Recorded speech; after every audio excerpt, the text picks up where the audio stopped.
électroniques et notamment plusieurs transistors.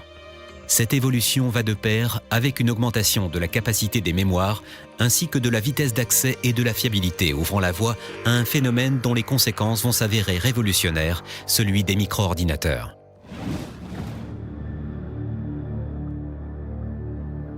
Les années 70 sont d'abord marquées par le succès des calculateurs électroniques, dont les performances s'accroissent à mesure que progresse la miniaturisation des composants électroniques.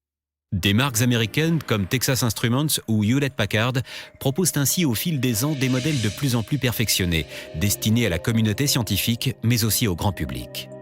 Dans le même temps, une jeune entreprise américaine, Intel, réussit à placer tous les transistors qui constituent un processeur sur un seul circuit intégré, donnant ainsi naissance au premier microprocesseur, l'Intel 4004. Le microprocesseur, ça consiste à graver sur une galette de silicium les informations que l'on avait auparavant à l'intérieur de ces armoires.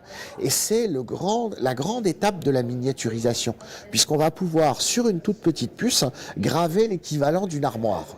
Et aujourd'hui, on a à l'intérieur de puces qui ne sont pas plus grandes qu'en 1971, des capacités des millions de fois supérieures, parce qu'on a réussi à réduire la taille du gravage et donc on met plus d'informations à l'intérieur.